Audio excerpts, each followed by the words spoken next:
Pada seleksi SNBP dan SNBT kita selalu mengingatkan pentingnya alur sinkronisasi KIP kuliah yang benar. Karena alur sinkronisasi ini menentukan peluang kalian untuk bisa keterima KIP kuliahnya di 2 seleksi nasional masuk perguruan tinggi tersebut. Ketika teman-teman tidak mendaftar KIP kuliah dengan proses sinkronisasi dengan timeline yang telah ditentukan, maka secara otomatis setelah pengumuman SNBP atau SNBT, teman-teman bisa jadi tidak punya peluang untuk mendapatkan KIP kuliah karena teman-teman tidak terdeteksi sebagai pelamar KIP kuliah di kedua jalur seleksi tersebut. Teman-teman dianggap sebagai pelamar reguler yang tentu harus mengikuti alur daftar ulang, yang di situ tentu secara langsung teman-teman akan dikenakan biaya UKT. Berbeda dengan teman-teman yang melakukan pendaftaran dengan alur yang benar,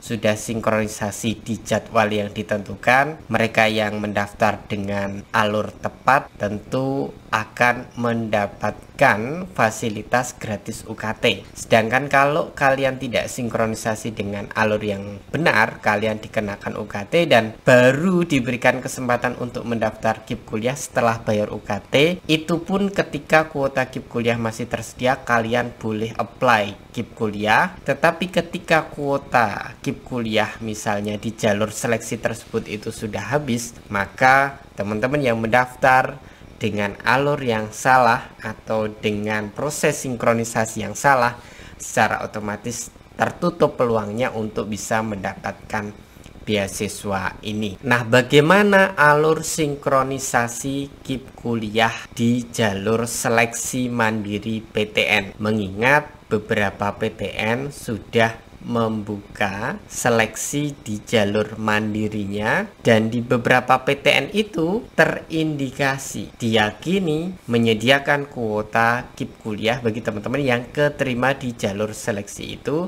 dan ketika nanti sudah lolos seleksi mengajukan KIP kuliah bisa mendapatkan kuota, karena memang kuota KIP kuliahnya disetting sedemikian rupa untuk tetap bisa mengcover teman-teman yang lolos dari jalur seleksi mandiri. Tentu ada sedikit perbedaan sinkronisasi KIP kuliah di SNBP dan SNBT, di mana kalau 2 jalur seleksi nasional itu ada penyambungan host to host secara langsung, secara real time, dan tentu sifatnya skala nasional sehingga ada integrasi langsung antara websitenya SNPMB dan websitenya KIP kuliah. Sedangkan untuk jalur seleksi mandiri, masing-masing kampus itu punya website sendiri-sendiri yang tidak terintegrasi langsung, sehingga proses sinkronisasi KIP kuliah di jalur mandiri PTN berbeda dengan SNBP dan SNBT yang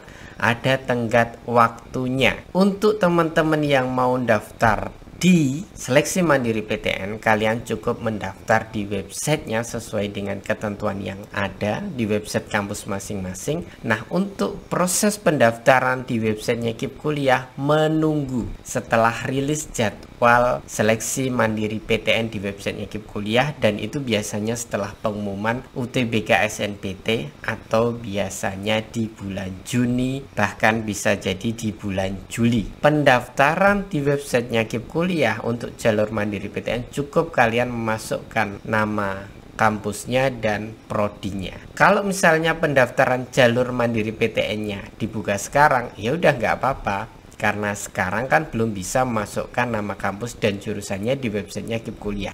Tetapi misalnya pas penutupan pendaftaran jalur seleksi mandiri PTN-nya baru kemudian di websitenya KIP kuliah dibuka, maka tugas kalian adalah klik daftarkan seleksi untuk jalur mandiri PTN, masukkan nama kampus dan masukkan prodi yang kalian pilih di jalur mandiri kampus yang tadi sudah tutup tersebut. Atau bahkan misalnya sampai dengan pengumuman jalur seleksi mandirinya kalian kemudian dinyatakan sudah keterima, tetapi di websitenya KIP kuliah kok belum dibuka-buka untuk klik bagian seleksinya untuk jalur mandiri PTN, maka tidak perlu khawatir, ikuti aja proses di PTN tersebut, dan ketika nanti di websitenya KIP Kuliah dibuka, baru nanti disusulkan kemudian. Jadi alurnya lebih enak karena tidak ada proses host to host penyambungan antara websitenya kampus dan websitenya KIP Kuliah. Kalian nanti boleh ketika misalnya di websitenya KIP Kuliah sudah buka dan jadwal pendaftaran seleksi mandiri PTN bersamaan, ya boleh dari website KIP Kuliah daftarkan kampusnya, kemudian baru daftar di websitenya jalur seleksi mandiri kampus masing-masing, boleh seperti itu. Atau boleh sebaliknya, dari kampusnya dulu, dari website jalur seleksi mandiri kampusnya dulu, baru kemudian memasukkan di websitenya KIP Kuliah juga boleh. Kalian bisa memasukkan banyak seleksi mandiri PTN ataupun PTS. Jadi misal kalian mencoba peruntungan di banyak PTN, kalian bisa masukkan UGM, bisa masukkan ITS, bisa masukkan Unpad, bisa masukkan UNES, bisa masukkan UNS, UNER, dan lain sebagainya. Tetapi tentu koridornya adalah tidak semua PTN buka KIP Kuliah di jalur mandiri. Maka sebelum daftar silahkan cross check, tanya ke call centernya kampus masing-masing.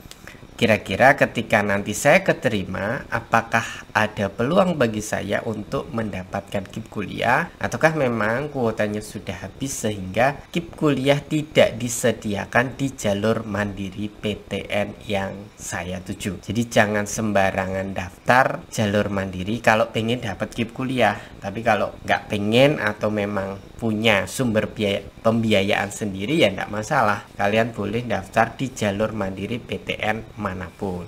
Jadi clear ya teman-teman, untuk sinkronisasi atau alur pendaftarannya relatif lebih bebas. Tetapi yang penting kalian daftarkan di websitenya KIP Kuliah dan daftarkan di websitenya kampusnya. Kalau daftar di websitenya kampusnya kan pasti, tapi takutnya teman-teman nunggu websitenya KIP Kuliah kok nggak buka-buka, ini seperti apa, kan pasti banyak yang seperti itu. Tinggalkan saja, nggak apa-apa, nanti disusulkan di kemudian hari juga tidak masalah. Semoga dipahami informasi yang kami sampaikan di video kali ini.